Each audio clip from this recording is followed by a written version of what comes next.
Hi there, I'm Vicky Sofia from Strange Words Music. If you are new to the channel and podcast, we are a project that works with music and video production. We're basically music geeks.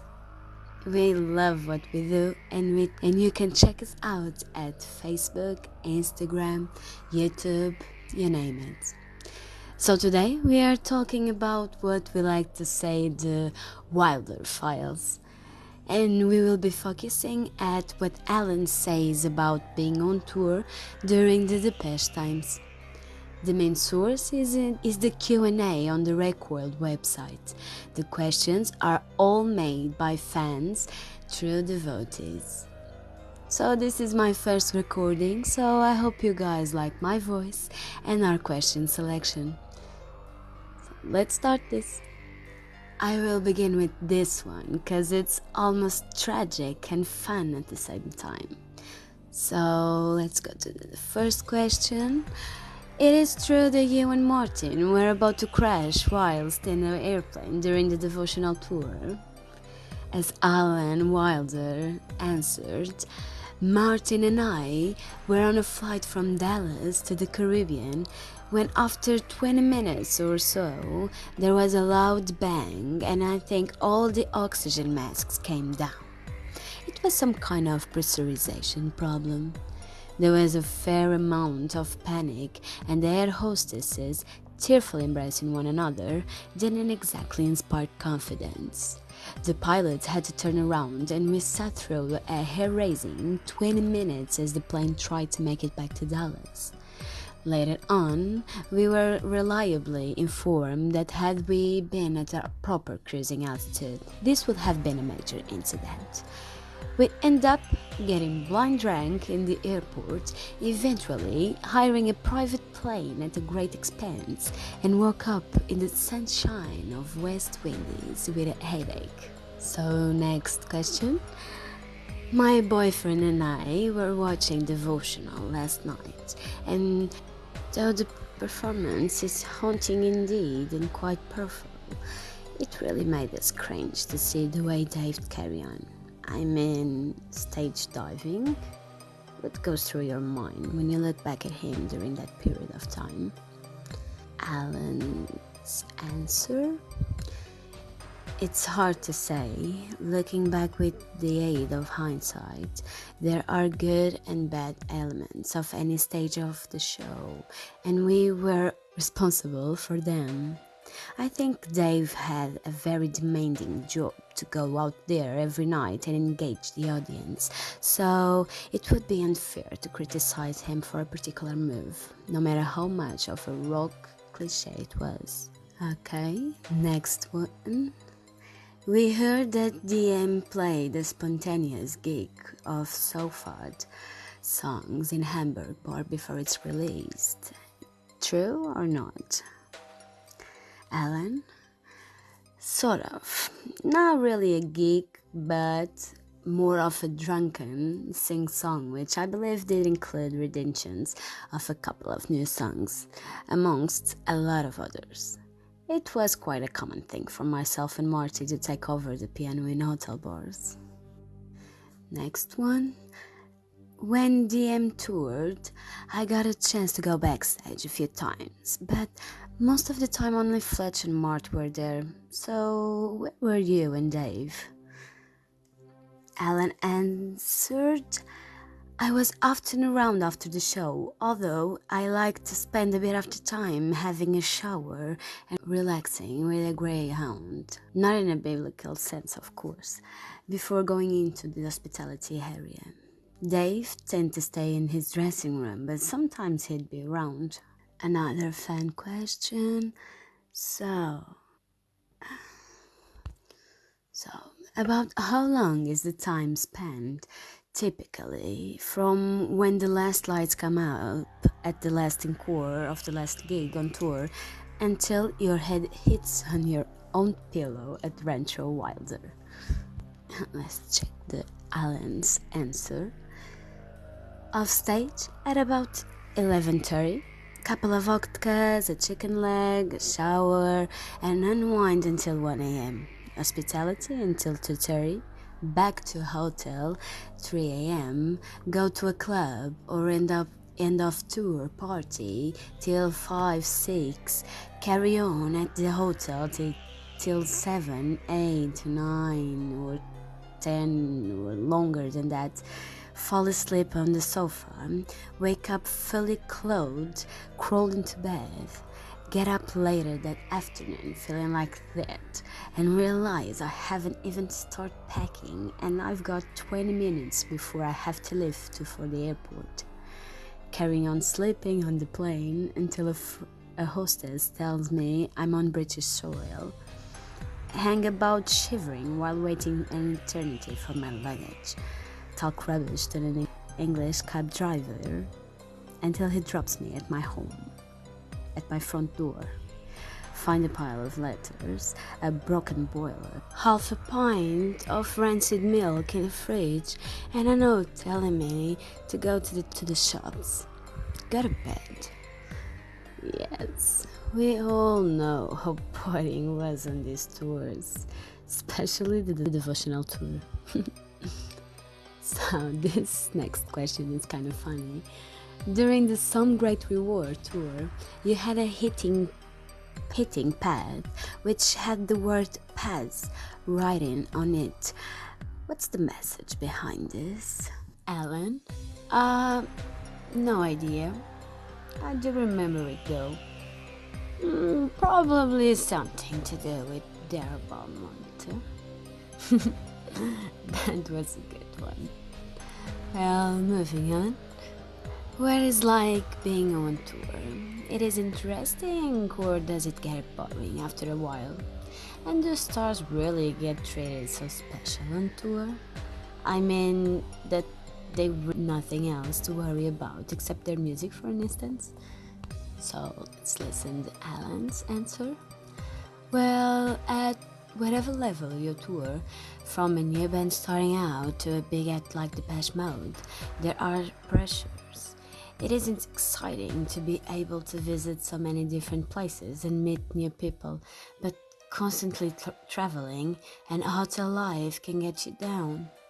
Obviously, the social side of things, it's great.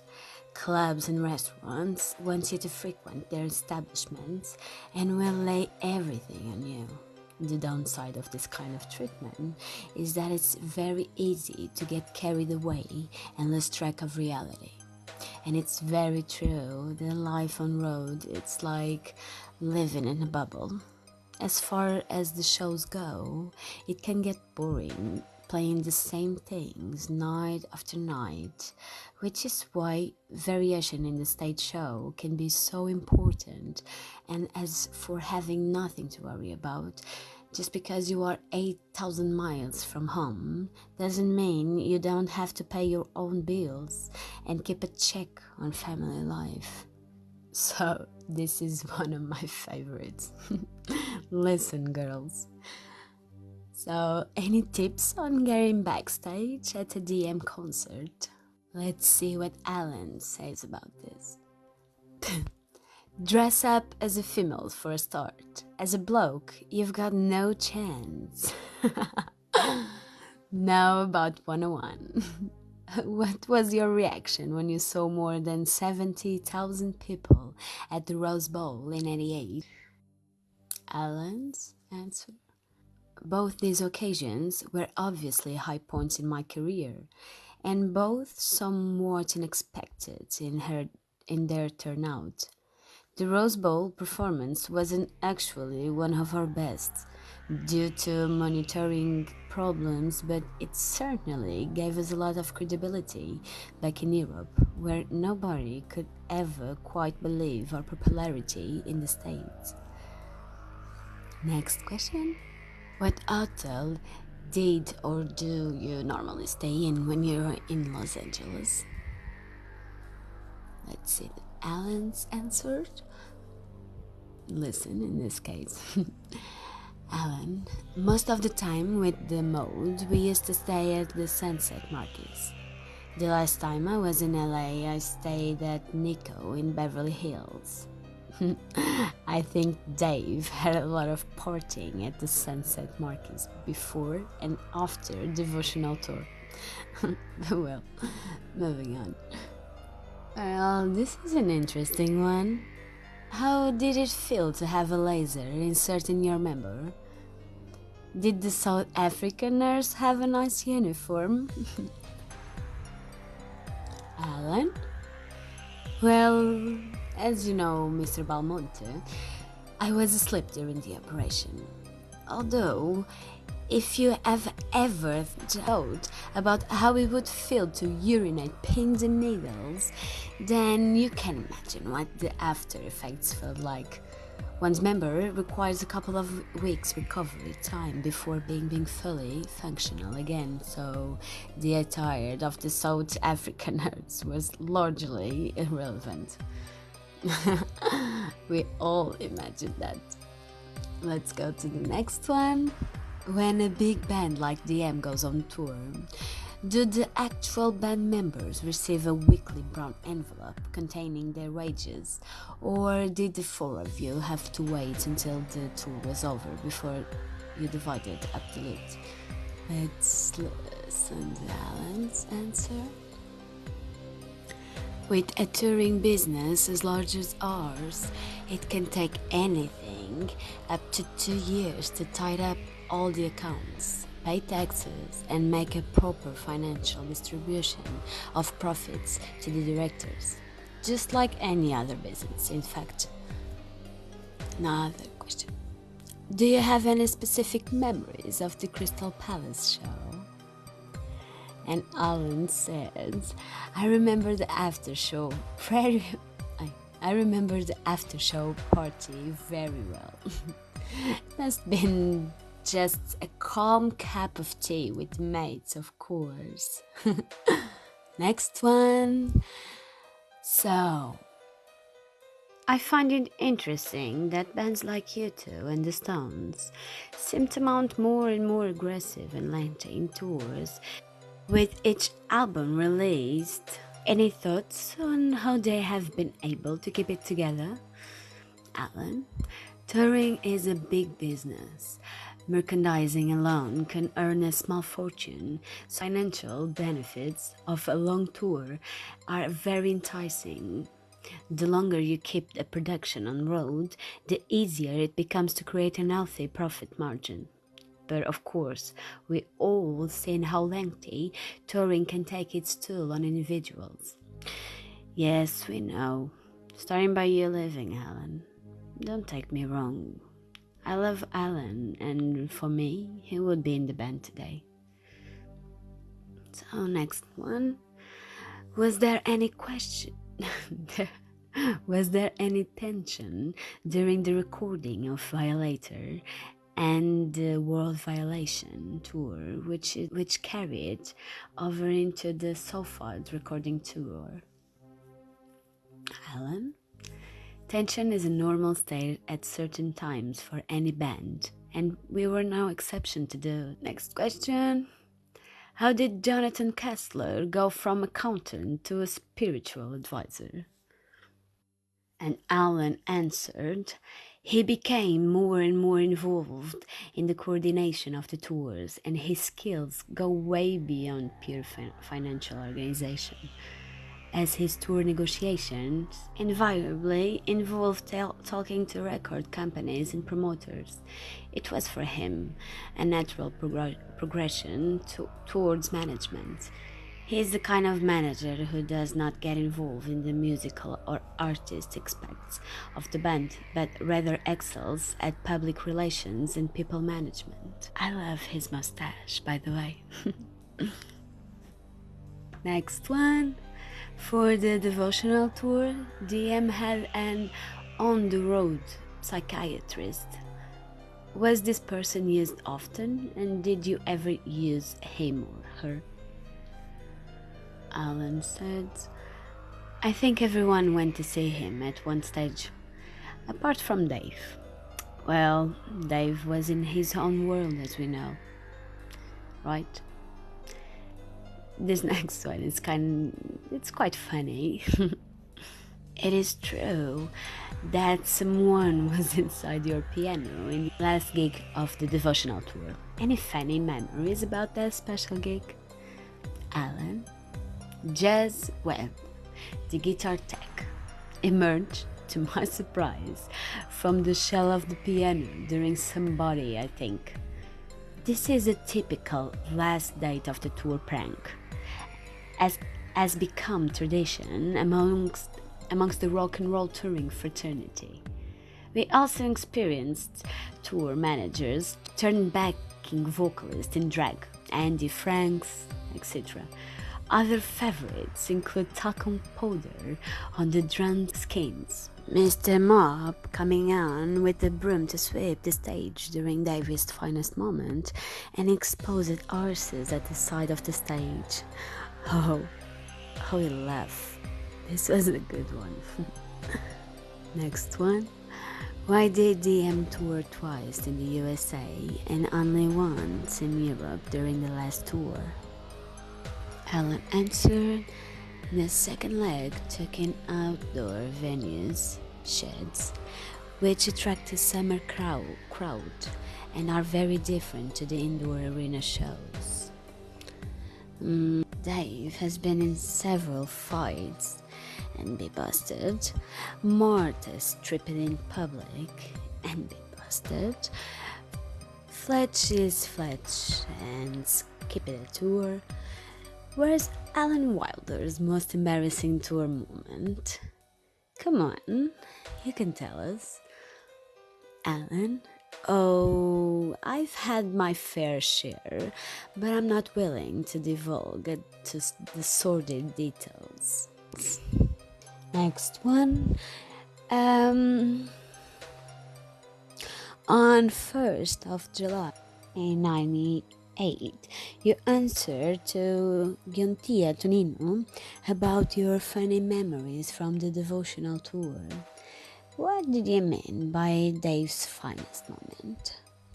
Alan answered, hypothetically, I simply meant that an important or perhaps dramatic point in the show, someone dressed as a cleaner came out on stage and started sweeping the floor. That cleaning lady had to be dead. Now, fashion ladies and gents, did you and the others in DEPECHE take care with your appearance before going on a stage? Was this your own choice, if it was the case? Alan answered, yes, the stage outfits were down to individual choice, and in my case, Paula and later Karen designed and made them. Each band member had a traveling wardrobe, and a wardrobe person was responsible for making sure everybody's stage gear was washed and ready to wear. Next one. In an interview, I saw that it was your suggestion to extend the devotional tour, the exotic tour. Was it because you wanted to feel the atmosphere for the last time? Alan said, actually, Dave also wanted to do another leg, and the others didn't object at the time. I didn't think about it being the last time for me, as I didn't decide to leave the band until 18 months later. Oh yes, we know that, Alan. Oh, I love this next question. Here we go. Myself and two of my friends ended up hanging out with you during the Soulfart in 1994 leg, mostly in Atlanta.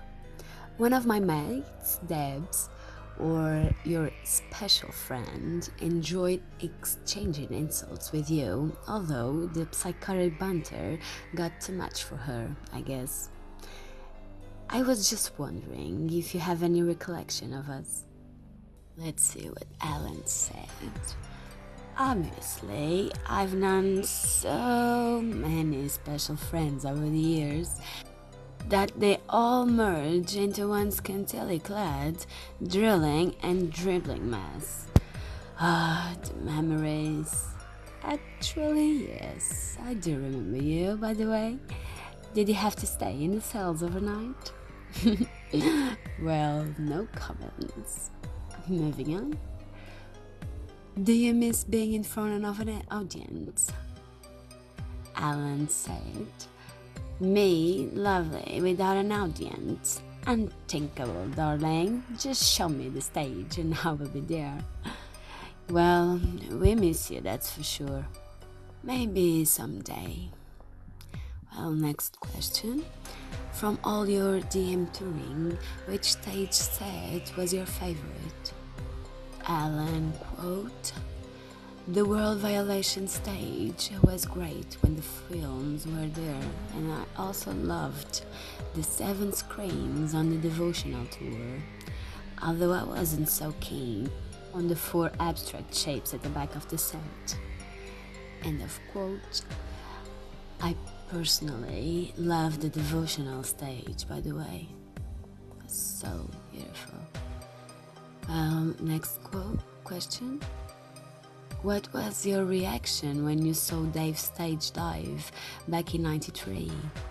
Did he tell everybody he was going to, or it was a spur of the moment thing? And his answer?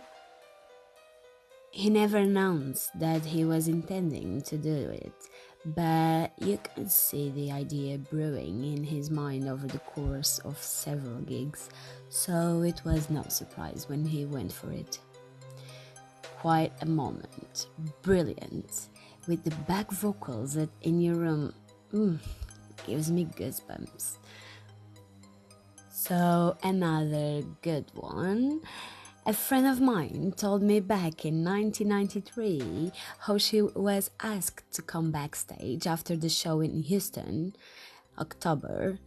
From there, she began to lay out a lavish story, not sparing any details of how she, a few other people, and the band went out to clubs and back to the hotel where she claimed to have had a vodka shot contest with you and won. Considering the fact that we, being in high school, tend to fabricate big endings to small stories to impress our friends, and you're not recalling so many small incidents throughout the years of touring, would you have any recollection of this, or is she just pulling my leg? And his answer was, I'm surprised your leg is still attached to your body. It's been tagged so hard. Actually, most of it could be true, apart from the winning the vodka drinking contest, which could not. How would we remember those things? Awesome. Another question. So, at the Crystal Palace gig with the Sisters of Mercy, did the two bands have much to do with each other? I remember Andrew Eldridge saying to the crowd, enjoy the puppet show, at the end of their set. Just curious as to what went on backstage. Alan? Nothing went on backstage. We didn't see Eldridge or his band. Where is his puppet show now? The Dog and Duck. Newton? Yep, that is a very nice answer. Where are they now? Well, next one. Where did you get the power to go on stage every night and do a good show even though you hadn't had enough sleep? His answer?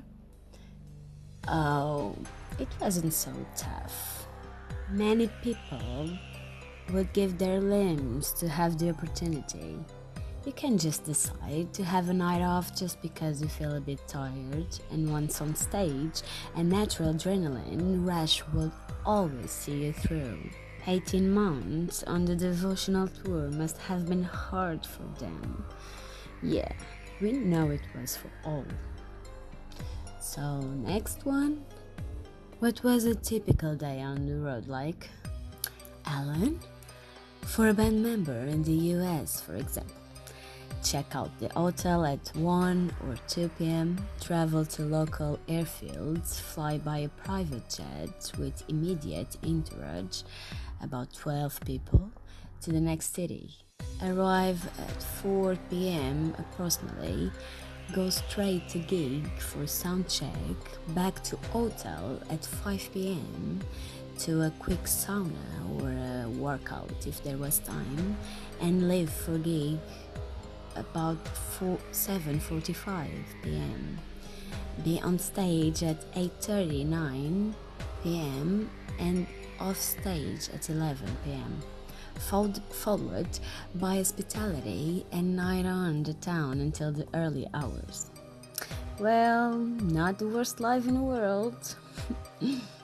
Well, not the worst life in the world. I can tell you that. Do you remember the concert in Anta's Stadium in Oporto or the Alvalade Stadium in Lisbon? And his answer was, I remember we had a mini crisis in Lisbon because our sound engineer was in bed sick and somebody else had to operate the desk.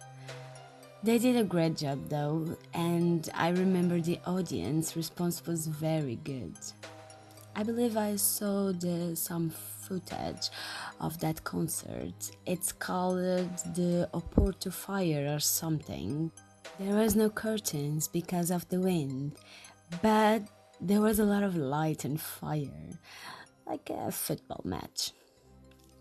Well, next one.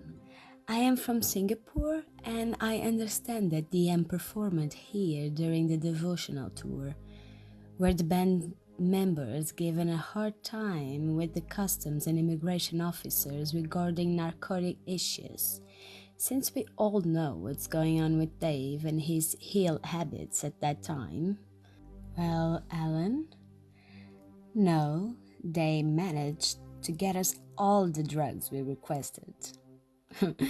I'm sure they did, or there would have been a riot.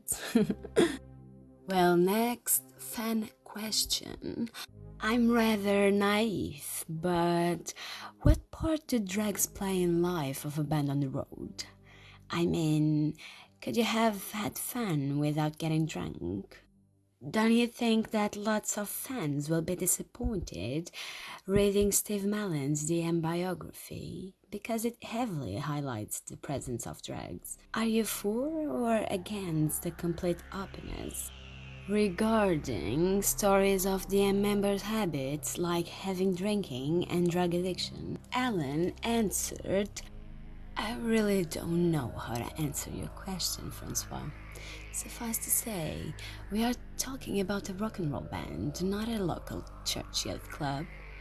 I would be an hypocrite to make any judgments on social habits of my fellow band members, nor anyone else for that matter. How they conduct themselves is their own business. In turn, I don't expect people to moralize my behavior. I wouldn't worry about the fans being disappointed.